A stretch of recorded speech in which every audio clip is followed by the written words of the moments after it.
Thank you, guys. So we're going to move on to our first speaker this evening, which is Mr. Willie Gates Crowder. I had an opportunity to work with him on a couple of personal levels and also just get to know this individual for the work that he's doing. He's a great individual. He's got an absolutely amazing personality and product. Actually, I think it's like a sci-fi idea, and he's going to come up here with it. So, let's give a round of applause for Mr. Willie Gates Crowder.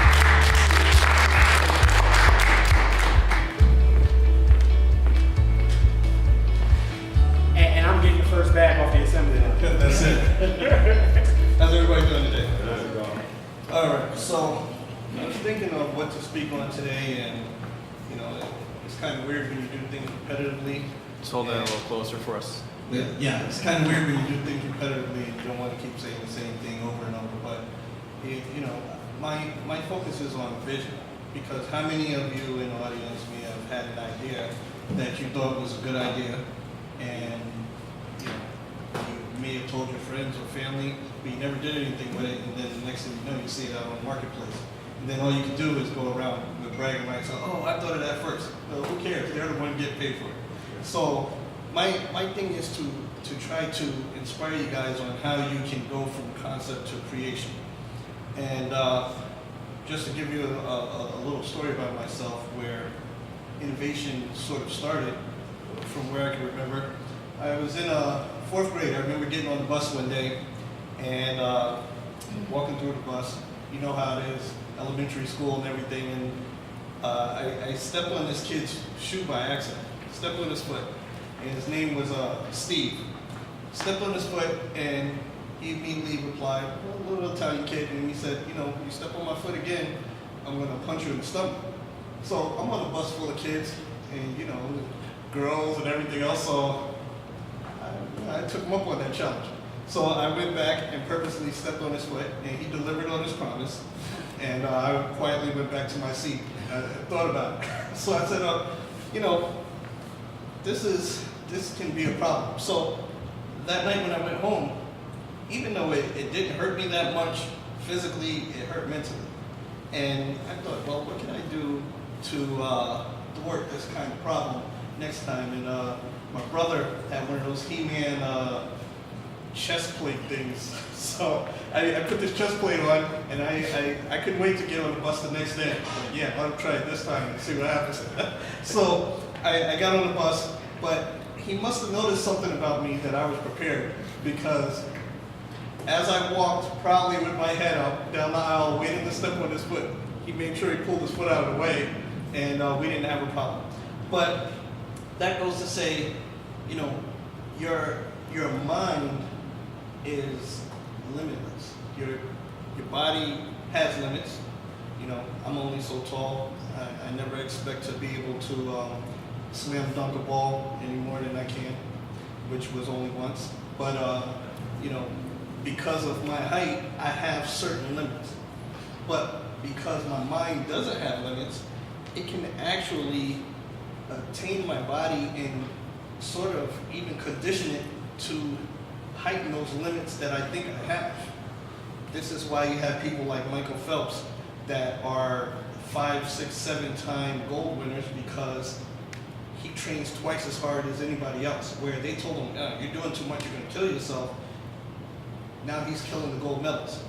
And this is why. So I always believe in, if you have an idea, the first step is at least jotting it down.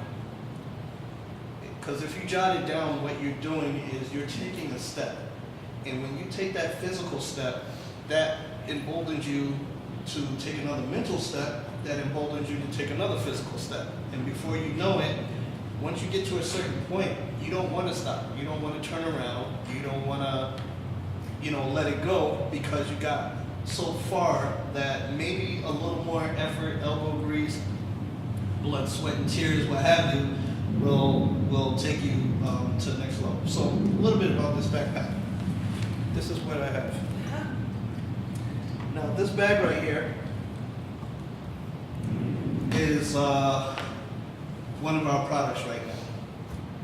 Now believe it or not, I made this bag myself. And when I came up with the idea 10 years ago, I told people about it. Hey, I got this idea about this backpack, putting the screen in and everything else.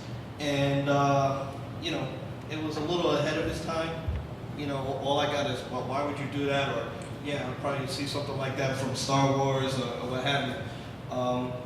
But I kept ticking at it, kept trying. I didn't have any clue. I'm not an engineer. I didn't know how to do anything. I just had the vision, and I wanted to attain the vision. Now, I'm an electrician by trade. I'm also a military vet.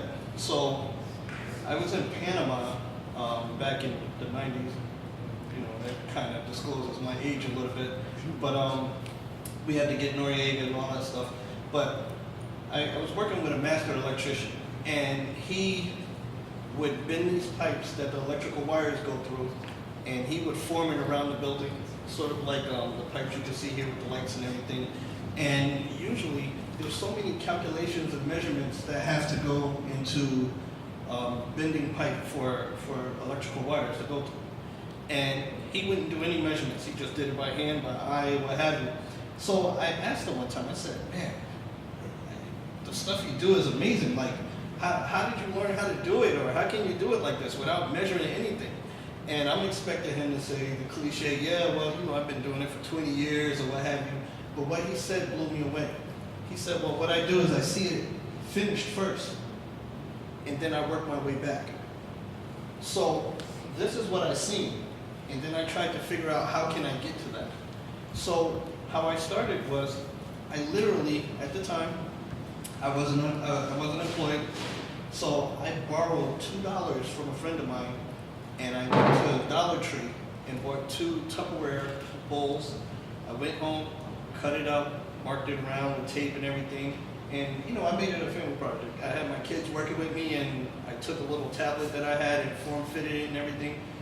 Don't know anything about fiberglassing, but the beauty of these days is that you can find just about anything on YouTube. Any kind of tutorial or anything. So here I am following a tutorial on how to fiberglass on YouTube and actually building my mold at the same time. And you know, it came out astonishing. I was overwhelmed.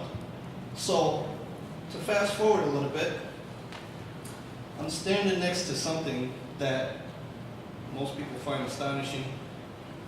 I have no engineering degree. But yet, just recently, I just labeled an order of over 20,000 units. So that kind of thing is where I could be walking around talking to everybody like, oh man, I had this idea 10 years ago about a backpack with a screen in it. And then when I see it out on TV, I'm still saying the same thing. Oh, I had that idea first. Who cares? They're the ones getting paid for it. Why not be able to step up to the plate and own what's rightfully yours? If it's your idea, you know, take hold of it and cultivate it and start working on it. It doesn't matter if it's a backpack, if you're writing a book, if you want to shoot film, if it,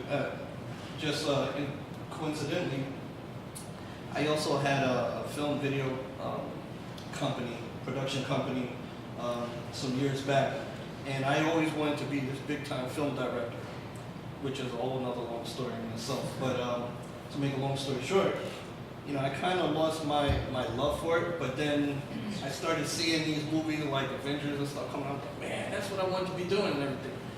But you never know how the kind of forms things come. Because here it is, I have this bag, now I had the opportunity to film my own little short films and commercials for it. And, you know, so it's just finding what you love, what you want to do, and putting that energy into it and not letting anybody hold you back. I mean, I've heard all kinds of things when I first started this, like, yeah, especially like I said, you know, I got anything from, oh, who would want that, and this and that. Well, I have a contract for 20,000 units, so I can easily tell you who wants that. And that contract is from one vendor. And as another success note, I don't know if you guys are familiar with CES, which is the Consumer Electronics Show in Vegas. It's the largest show for innovation every year, every January.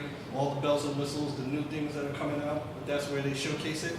Well, those booths start at $20,000 just for a booth to display. I didn't have that, so what I had planned to do was take me and my partners down there, and we were just going to walk around the showroom floor with a couple of bags. Well, they happen to have a place called Eureka Park, which is their VIP section, and you can't even pay to get in there. You have to apply almost like American Idol, and you have this panel that will judge if your thing is innovative enough to be there. So I applied, it was free. And a week before the show, I got an email back, well, out of 19,000 plus applicants, you were one of the few selected. So here we are, not being able to afford a regular booth, but now we're in VIP, which landed us deals and talks with Stevie Wonder, Kanye West came around, Damon John, countless other people. And that opened up other doors, We just came back from LA a couple of weeks ago. We featured the bags at the NAACP Image Awards. That opened up a ton of more doors. Celebrities went crazy, the whole Blackish cast came in there. They're all lined up for a bag. The producers want one, so I wouldn't be surprised if you see the bags on Blackish or some of these other TV syndicates soon, as well as, I don't know if I'm at liberty to say, but I would just say I would keep my eye on Black Panther 2 as well. Chadwick Boseman did come through and some others. So I'm just trying to inspire you guys that this was a thought. Just sitting here one day, cool idea. Here it is. That thought is material.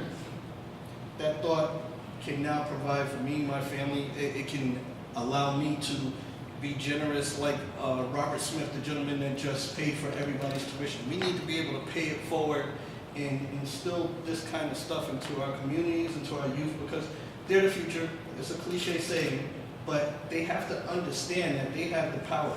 Everyone has the power to do something, and every fork in the road that you come to is your choice, and whether you go right or left, they both have consequences, and they both have ups and downs, and you just have to know sometimes that rocky road may be a rocky path as opposed to the smooth throughway, but the throughway may be backed up.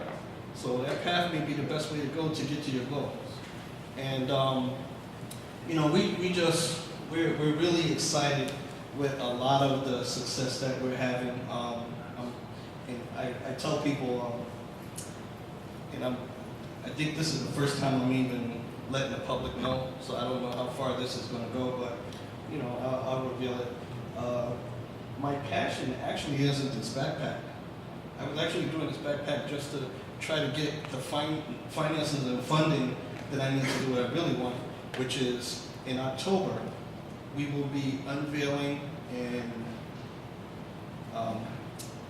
bringing our first vehicle to the market. It's like an ultimate terrain vehicle for the military, and we will be showcasing that in Vegas.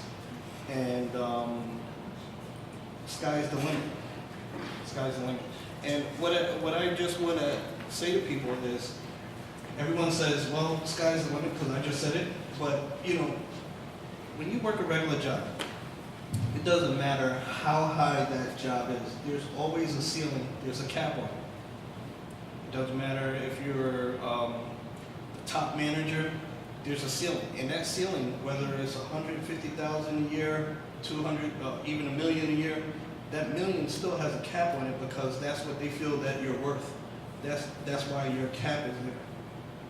But when you have a dream, you have a vision, and if there's something that you can expound on yourself, you're the cap. However far your mind takes you, that's however far you'll go. I seen a toeless, or fingerless Chinese student who's winning awards as a pianist, playing with his toes. So most of us, you get one finger cut off, I can't do it. I mean, I got all my fingers, and I dabble in the keyboard, but I get frustrated because I can't do what I would like to do, but my passion isn't there enough for me to pursue it 100%. But for this gentleman to not have any fingers at all, Who would ever think of playing the piano with their toes? Much less doing it efficient enough to win awards as a pianist. And if you were to close your eyes and listen to this young kid play, you wouldn't even know that he's playing with his toes. It's just amazing. So if that doesn't show how your mind can take over your body and help you accelerate and elevate your ceiling, I don't know what else to tell you. I just dropped the mic right here. But yeah, we're experiencing some amazing things, and I just want to be able to parlay that to you guys because it's tough when you're coming up, and even though I'm at this phase, there's still a lot of ups and downs, but it's a struggle when I'll give you an example. Like I said, I'm an electrician. I was doing pretty good financially, but I left my job to pursue this 100% because it got to the point where my boss, every time I told him I had to go to a meeting or something, he tried to cover for me. And I'm like, man, how many family members are you going to tell them that passed away? I ain't got nothing left. So it was at the point where I had to make a decision. So I left my job and I pursued this 100%. And it's really tough when you go from a consistent paycheck every week to maybe nothing for a while. But it pays off when you get a 20,000 unit contract. So my name is Willie Will Gates Crowder. This is my backstory. And check us out at www.mybackstory.com. And thank you very much.